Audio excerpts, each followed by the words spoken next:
Agora aqui no Band Cidade o assunto é...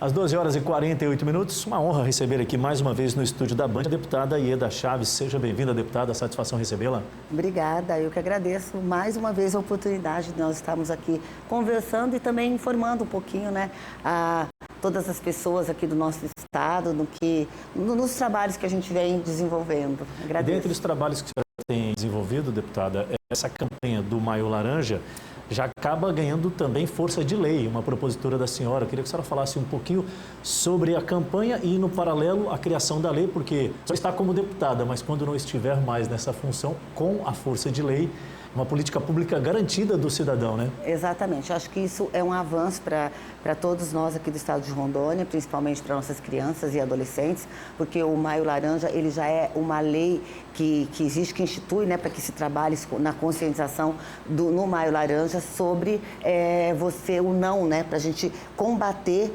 a violência sexual contra criança e adolescente.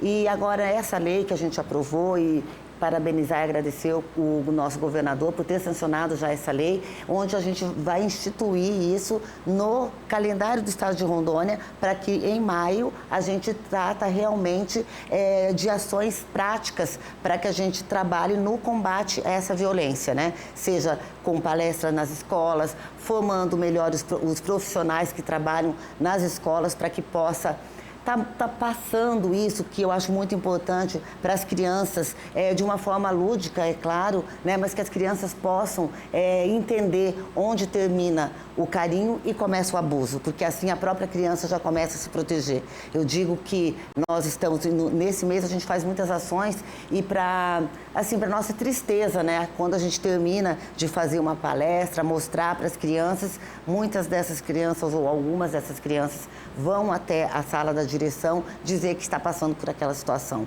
E nesse momento a gente pode estar acionando, né, Conselho Tutelar, pode estar acionando a Justiça, né, para que seja investigado e que a criança saia dessa situação tão triste, vergonhoso para o nosso estado, porque a gente tem o dever de proteger as nossas crianças. Olha, para quem desconsidera a relevância deste grande público que infelizmente enfrenta esse tipo de problema, tem um levantamento que aponta que 1% das vítimas são crianças que têm entre 1 e 5 anos, ou seja, olha o grau de vulnerabilidade, olha o grau de como essas crianças estão vulneráveis a determinados tipos de ação.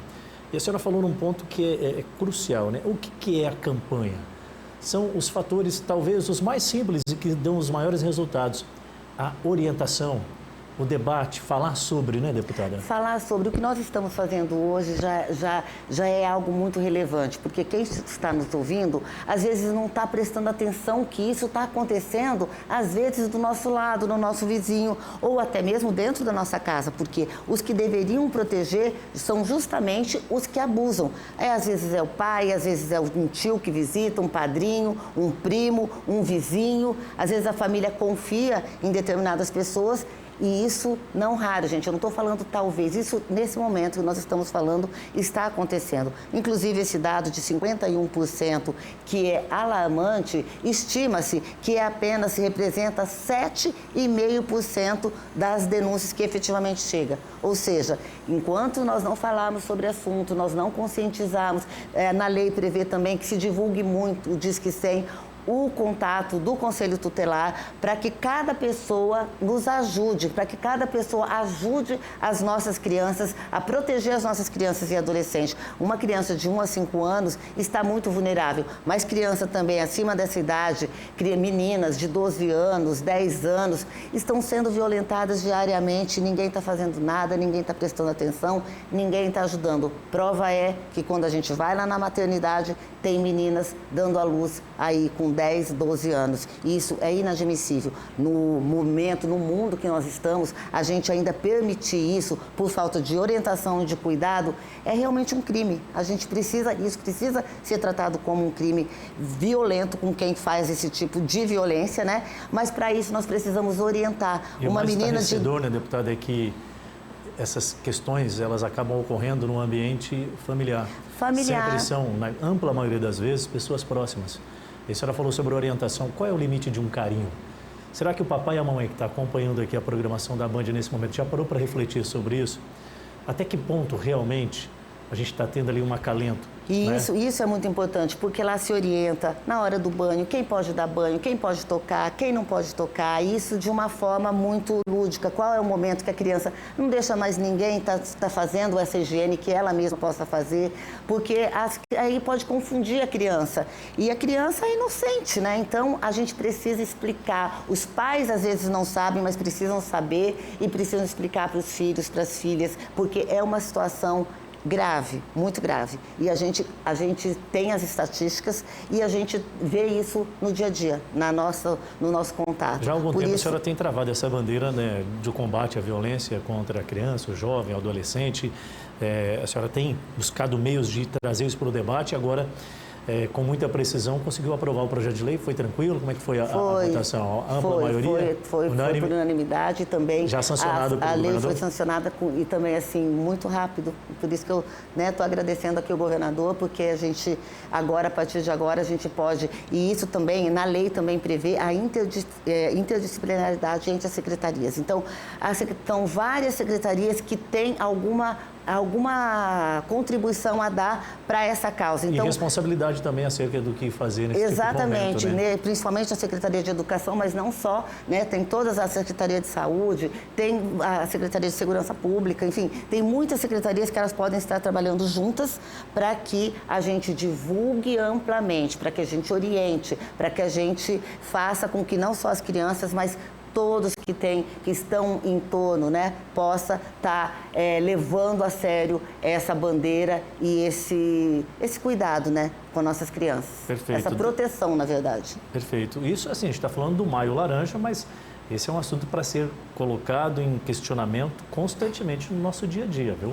Temos que debater amplamente isso e deixar muito claro os limites do contato. Isso é extremamente necessário. E também o outro ponto que eu acho que aí vai mais para a questão da psicologia, dar a devida condição para que a criança também externe os sentimentos dela, né? Nunca repreenda a criança, sempre ouça ela com mais amplitude, dê mais voz, e comece a observar e também pesquisar e investigar dentro aí de casa. E por isso a necessidade de na escola ter esse acompanhamento, porque a escola já está mais preparada e preparar também cada vez mais os profissionais para abordar, porque a professora, ela está todos os dias em contato com as crianças e ela consegue perceber quando a criança muda de comportamento, e isso já é um alerta, né? Então, ali dentro da escola, da rede, já tem que ter pessoas que estão qualificadas a conversar para que a criança se sinta à vontade e segura para colocar a situação em que ela está passando. A deputada apontou que na escola o professor, às vezes, ele tem um pouco mais de facilidade para identificar, mas isso não significa que a responsabilidade é da escola. Não, de forma alguma. O papai, a mamãe, o responsável pela criança também precisa ir em busca da informação e tentar saber se há algum tipo de comportamento que tem mudado no ambiente escolar, isso através do diretor da escola, do professor e tudo mais. Deputada, a senhora também hoje faz parte da Comissão de Educação, lá na Assembleia Legislativa. Nesse âmbito, como é que tem sido a atuação? O que a senhora tem conseguido fazer em prol desse nosso segmento? Inclusive, a senhora que vem da iniciativa privada também, ligada ao setor educacional e hoje tendo uma condição de representante através de uma casa importante como a Assembleia. O que pode ser agregado para melhorias? Então, eu assumi a Comissão de Educação esse ano. Eu estava os 2 anos anteriores na Comissão de Finanças e a gente já começa uma atuação em parceria com o Tribunal de Contas, que eles têm um programa lá dentro do Tribunal de Contas fantástico, que é liderado pelo conselheiro Paulo Cury, que ele é uma pessoa, um entusiasta da educação, e ele já trouxe medidas muito importantes que já são usadas hoje no estado de Rondônia, e a gente tem conversado também com...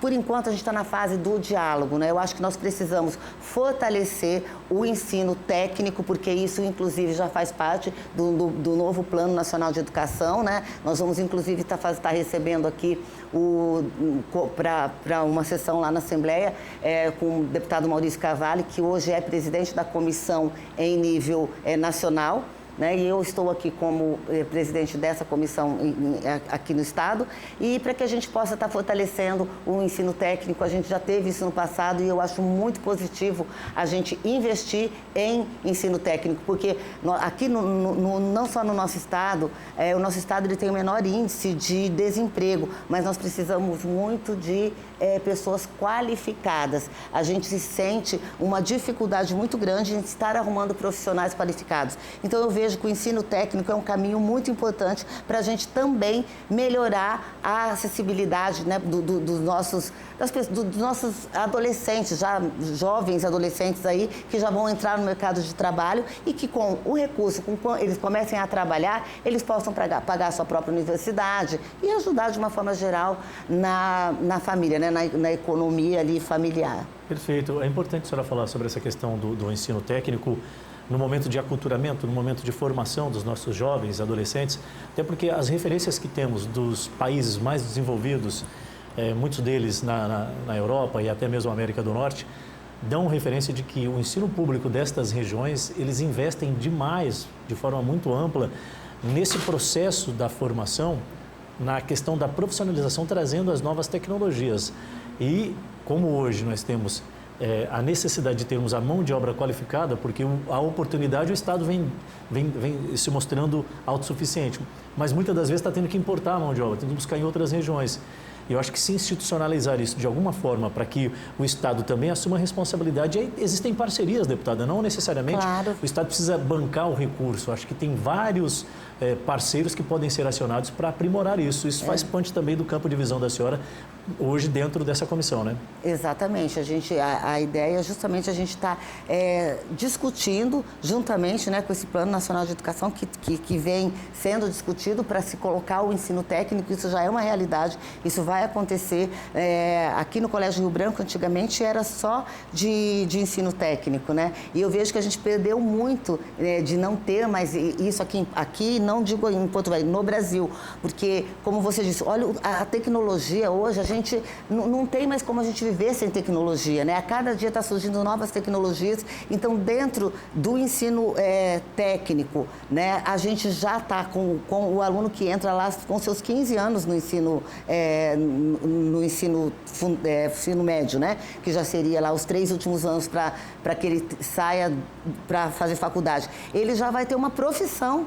E não necessariamente que às vezes ele vá fazer a faculdade, porque às vezes, com esse técnico bem feito, às vezes ele consegue crescer muito dentro de uma empresa. E como você disse, em países de primeiro mundo, e se investe muito na educação até essa idade de 18 anos. E depois, nem todos vão para a universidade, não que eu acho que não tem que ir, acho que todos devem ir para a universidade. A gente conseguiu criar essa cultura de universidade aqui no Brasil, graças a Deus. Mas eu acho que é importante que se chegue na universidade com uma bagagem maior. Eles têm chegado muito mais preparados, né? Sem nenhum preparo, sem muita base, e aí realmente só a universidade acaba não conseguindo preencher todas as necessidades. Deixa eu dar uma opinião aqui, sei lá, de repente pode ser algo que pode ser aprimorado aí, deputada. Recentemente a gente tem informações de uma lei federal que proíbe o uso do telefone celular no ambiente escolar, tanto para público quanto privado. É uma lei que foi sancionada pelo presidente da República. E aí, por que não usarmos? Porque hoje está todo mundo aqui, ó, muito alienado, até de alguma forma está alienado. Todo mundo está aqui, mas está conversando com o mundo. Por que não, ao invés de proibirmos, fazermos algo que faça com que o uso seja adequado? Porque hoje a evasão escolar se dá muito pelo desinteresse do método de ensino. Exatamente, hoje não dá então, mais para ter o mesmo. Então, ao invés da gente criarmos uma barreira, né, você fala muito em regulamentação e não sei o quê, não adianta, gente. Hoje nós não conseguimos viver mais sem essa ferramenta. Então, talvez, e aí, deputada, pode ser estudado de forma mais aprofundada, criarmos algo aqui em Rondônia que, ao invés de excluir, inclua, mas para o uso consciente, para o uso adequado. Acho que está faltando isso, usarmos de forma coerente essa ferramenta. Acho que é muito válido pensar sobre isso também. Eu preciso encerrar, deputada, mas antes eu queria falar sobre essa questão que recentemente a senhora foi nomeada como Procuradora Especial da Mulher aqui em Rondônia.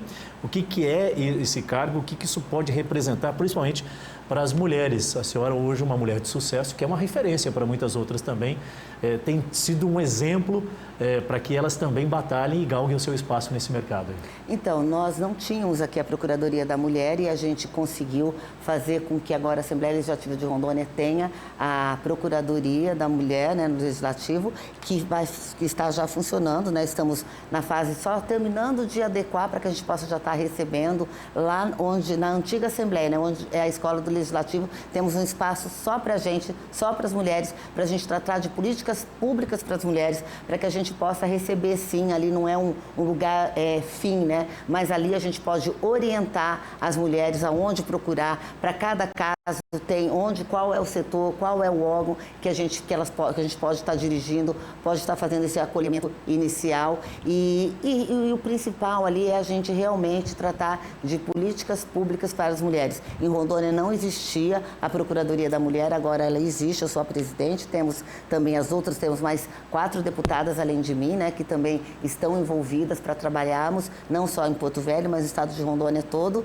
e a gente vê que tem muitos avanços. Curitiba, Santa Catarina, né, Paraná, Santa Catarina é uma referência, tem Procuradoria da Mulher praticamente em todos os municípios, e a nossa intenção agora é a gente trazer também as vereadoras e os vereadores, né, não só mulheres, para que a gente também consiga ampliar essa Procuradoria da Mulher em todo o estado de Rondônia. Você falou algo que é muito importante, tá? Vai dar tempo de debater sobre isso, mas eu acho que todas as vezes que a gente implementa ações que são para garantir o direito da mulher, para inserir a mulher dentro do mercado, para que se busque o reconhecimento e até mesmo no combate à violência contra a mulher, acho que é necessário que se coloque cada vez mais homens também dentro desse processo, com o propósito deles também terem a consciência de que, na sua ampla maioria, são as maiores vozes que precisam, né, de encontrar um ponto de equilíbrio e entenderem que as mulheres estão ali para dividir, aliás, para somar, não para dividir, para dividir o espaço e somar no resultado. E todas Essa as que é a vezes grande questão.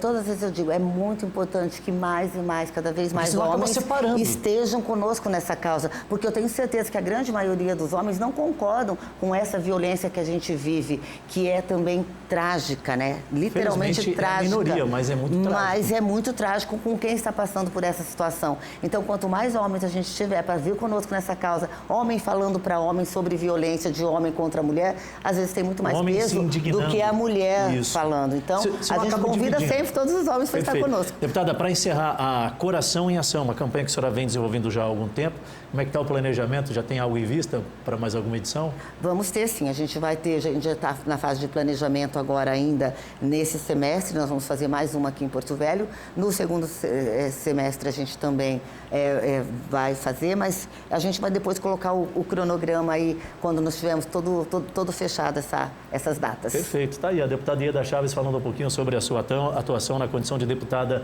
estadual por Rondônia. Um grande abraço, muitíssimo obrigado, deputada. Eu que agradeço a oportunidade. Perfeito. O assunto é aqui na tela da Band para você.